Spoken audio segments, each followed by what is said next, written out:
Howdy YouTube. Today I'd like to talk a little bit about precision and loading handgun ammunition. As you can see, I've been loading 9mm all day. That's my cleaned, ready to unprime stage. There's my unpriming setup. Those casings are ready to be primed. The ones here in this box have been primed. But what I want to get into is I've got two sets of scales. Over here I have my Lyman digital scale, which is how I pour my ammunition into my little tray pretty regular. And then I've got my my old-fashioned level or balance scale that I use. And what I do is I actually will, here, let me set my camera down here and get it all. But what I actually do is I will use the automatic power thrower from Lyman, which is as good as any, to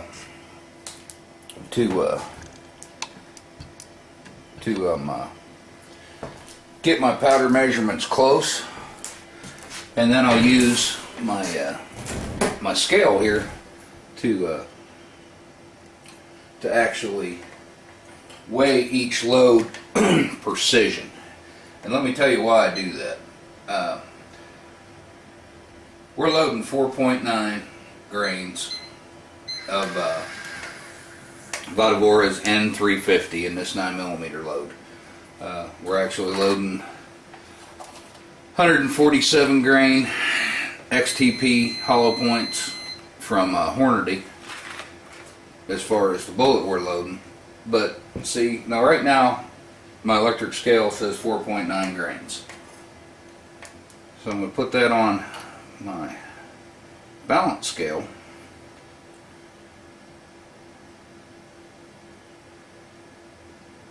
And it's actually, you're going to have a hard time seeing it.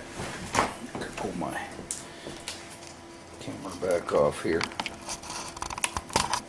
But we're actually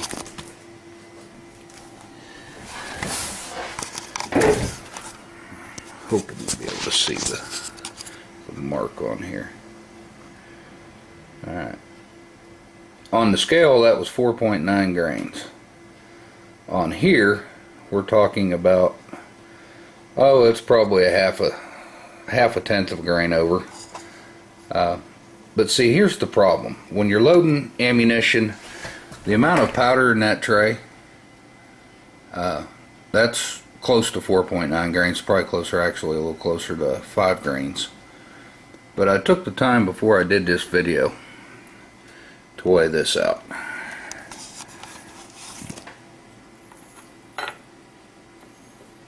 Get it all down there to where you can see it.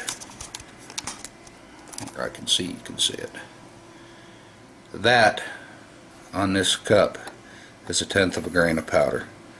I took the time to count them. There's 13 granules there. So when you're talking about all the more powder that's in 4.9 grains, a tenth of a grain one way or the other is a lot of powder. Now in a 22 grain load or a 50 grain load, that little amount of powder is going to be kind of not very important in the scheme of things. But when you're talking about a powder load that you can actually, see copper or brass, and the full amount of powder it's supposed to be there, that's huge. So what I'm going to do now, I'm going to show you the overweight again. That's the overage in the scale on the on that particular load that my high-end Lyman scale, or I call it high-end, I mean it is for me, I spent a couple of $100s on it. I'm going to pour the my extra pan here out, and I'm going to pull out the amount of powder that threw over the charge that I'm currently looking for, just so you guys can see how much powder those automatic throwers go over. Start pulling some granules out here.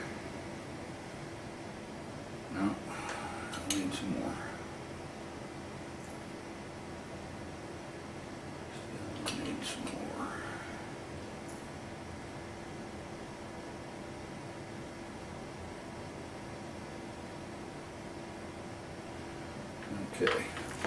Actually, that's still a little bit high.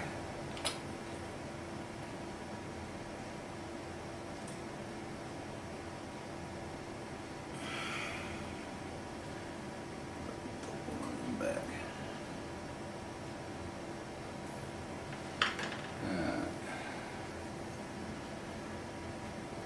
1, 2, 3, 4, 5, 6, 7, 8, 9, 10, 11, 12, 13, 14, 15, 16, 17. Okay. That powder thrower electronic scale, which I've just calibrated, and I guess I should have done that for the video. I've just calibrated it right before I started this. Now if we look, now first I want to show you that we're actually 100% level. Get down here at a level where you guys can see it.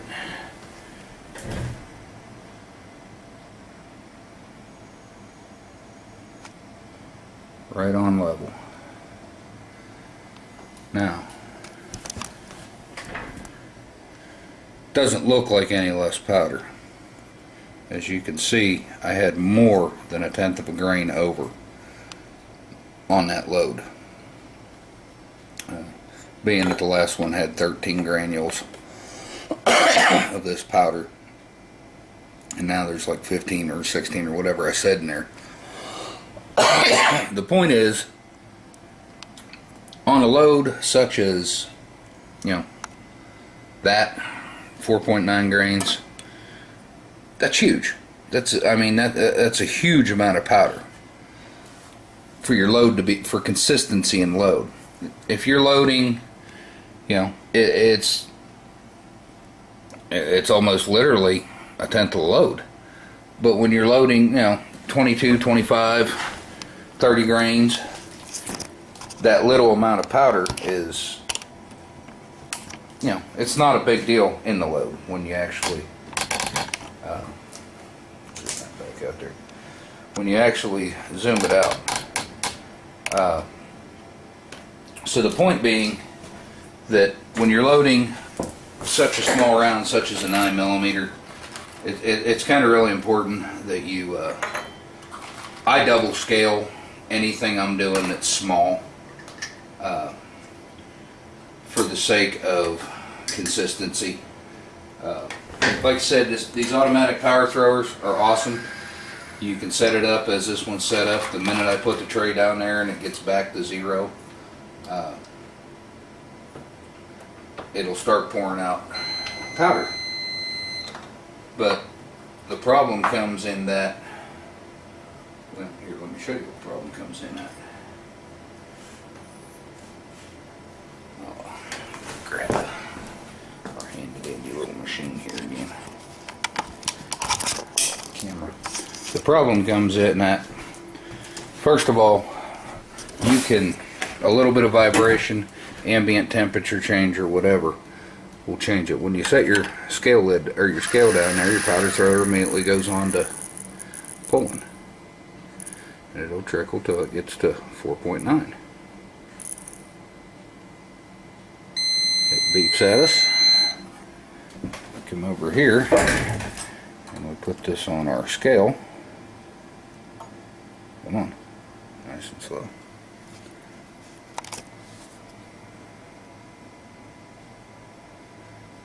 As you can see, I'm off again. Now what I'll actually do when I reset this up is I'll put it at 4.8, because it's easier to add a couple of grains, or even maybe even 4.7. It's easier to add a grain or two than it is to keep taking it off.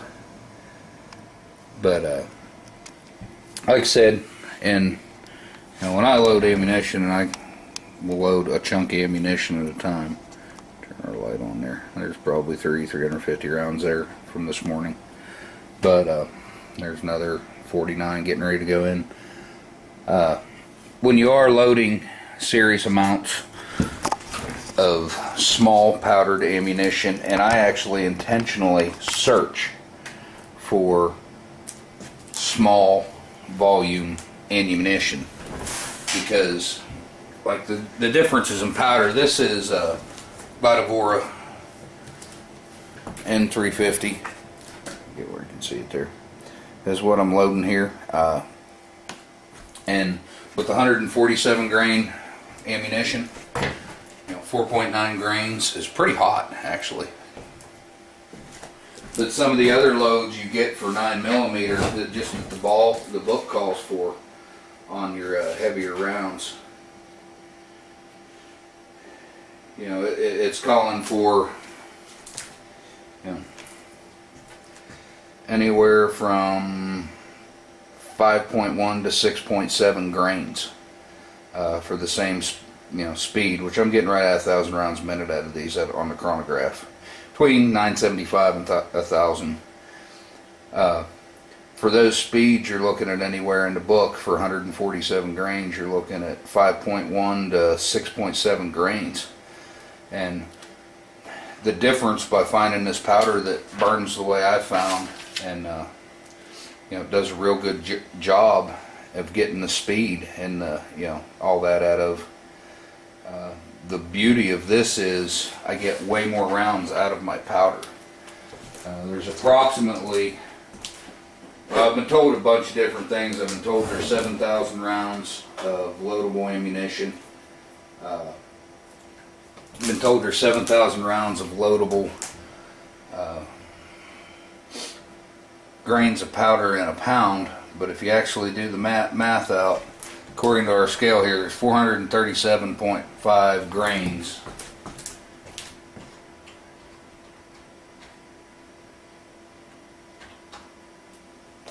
of powder. So that works out to a true 7,000 loadable grains of powder in 1 pound of 1 pound canister that you buy. Now what gets spilled, lost, you spill a little bit on the ground and all that, you probably aren't going to get that much out of it.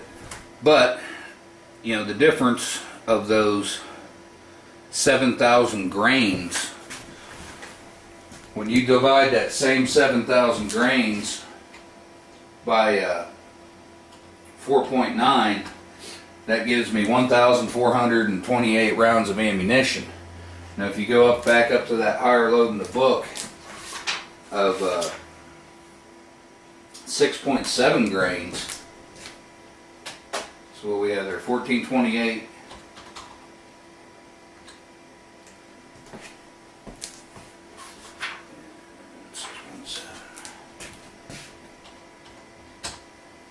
I've went from 1,428 rounds now down to 1,044 rounds. So I lost 400 rounds of ammunition by getting the same speed bullet, and that powder was 6.7 grams of AA number 7. Or whatever you're shooting, I try to find the powders that allow me to achieve what I'm trying to do with the least amount of grains possible. It gives me a bunch of different advantages. A, it allows all the powder to burn up in the, before the bullet gets out of the barrel. I don't get as much carbon problems in my guns doing it that way. It's just an all-around better way to approach the situation. Sure, you can pack your casings full and then compress the loads and do whatever, but I'm getting the exact same speeds out of this powder with, like I said, 4.9 grains as other people are getting out of, running up to the almost 7 grains. And when it comes time to actually, when you start looking at the overall cost of my bullets for the reloading, I found that it's not that much more expensive to load hollow points. Everything I load, these are all jacketed hollow points. See, that's what I load, because I've found that I can load this as cheap as I can load ball ammunition, because the price of the bullets is negligible. So ultimately what it comes down to is precision in loading. I know my consistency from shooting these loads is right on the money. I know that when I line up my sights and press the trigger, my bullets are going to land virtually the same place every time if I do my job and get the sights lined up correctly. So the whole point of this is, like I said, with the 22 grain load, you're probably not looking at a whole lot of, you know, is a tenth of a grain going to really throw your shot off that much? But like I said, when you're loading these small amounts of powder, you really need, you know, I use 2 weighing systems. I would suggest you absolutely check your weights back and forth and back and forth and back and forth, because we're talking being off over a tenth of a grain. Now the other side of that is that little tenth of a grain that powder thrower over is putting us into the dangerous ends of chamber pressure. According to Hornaday's book, according to Vitavor's website, we're not. We're close, but we're not. But now it's a matter of, okay, who are you going to believe? You know, you're reading 2 different things from 2 different reputable companies. I've never had I've never had a 9mm come apart running these loads, and I've been using this load for a long time. But like I said, if you're using any of the automatic powder throwers, and you know, I've set right before I did this, and like I said, I should have probably done it right in front of you, but I set and recalibrated the scale to their standards. They've got a little 20-gram calibration die, and you put your scale, you know, you zero it with just a tray, and then you put your 20-gram weight on there, and then you zero it without the tray again, and then you put the tray on, and it takes, you know, once you get to doing it, it only takes you 10 seconds to recalibrate it. But it's been calibrated.